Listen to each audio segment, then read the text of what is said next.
What's up YouTube, and welcome back to Homebrew Subaru. In this episode I'm going to talk about the plan I came up with for the WRX.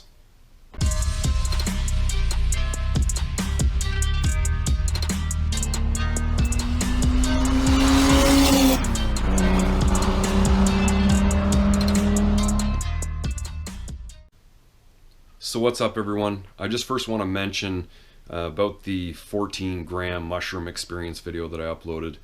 For a video that I wasn't actually going to make and upload even after I made it, I'm really glad that I did, because the response on it has been beyond my expectations. The amount of views it's getting and the likes and comments, it's really nice to hear that so many people are able to relate to the situation that I'm in.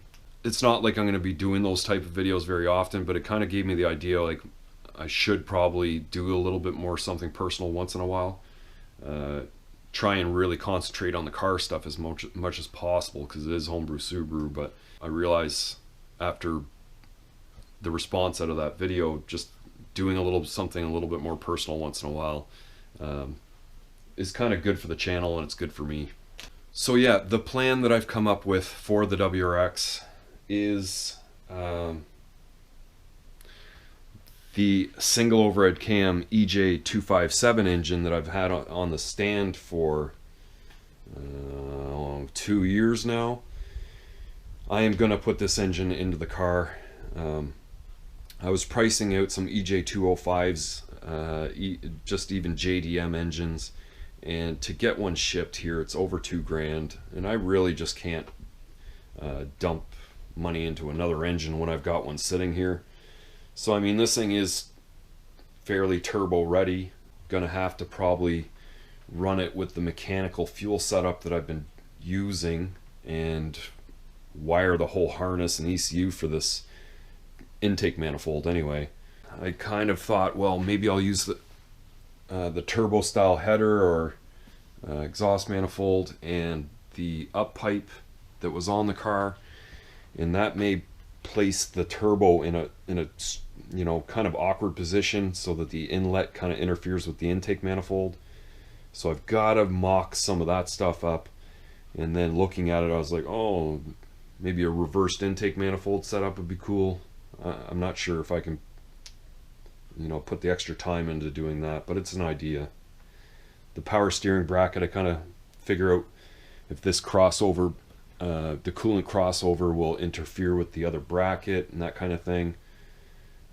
If I use the turbo header or manifold, I'm going to need to change up to a turbo style water pump, and if I use the turbo style water pump, I'm probably going to end up putting the oil cooler back on.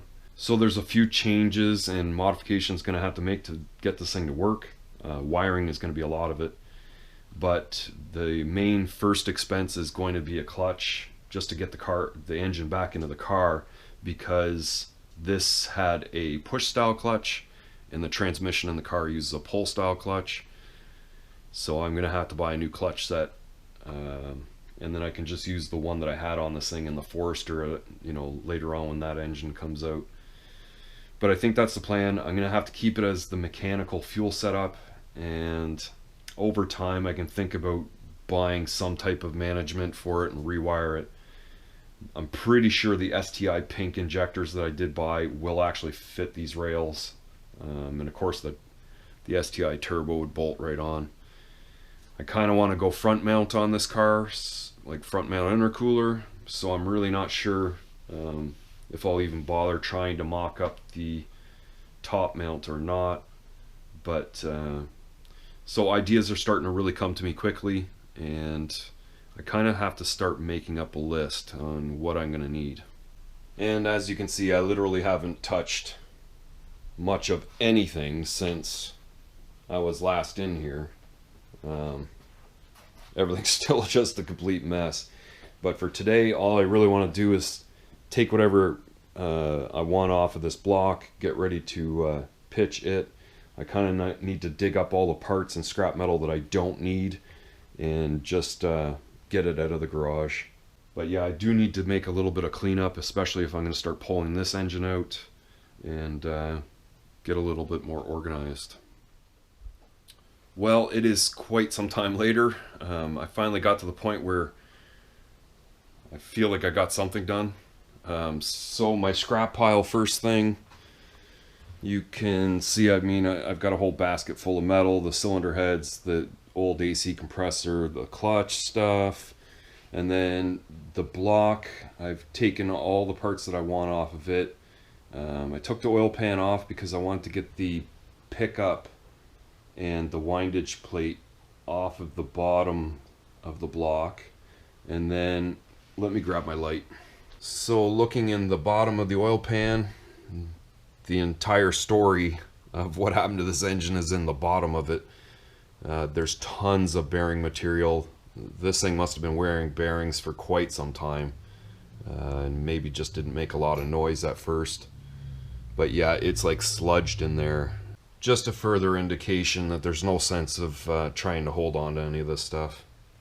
And then I piled up all the stuff that I kind of want to hold on to. So I get the valve covers, the crossover, the intake manifold, the exhaust manifold, just to kind of mock up the exhaust with. And of course the turbo, it's probably a replacement turbo.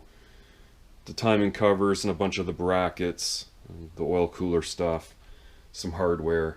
Just stuff that I want to hold on to in case I come across another dual overhead cam turbo engine that I can use, then I'll have the option to. And then last, I kind of just cleaned up around the bottom of this thing and pulled it out, kind of swept the floor a little bit. That way I can kind of really start to walk around it and kind of figure out what I'm doing with it.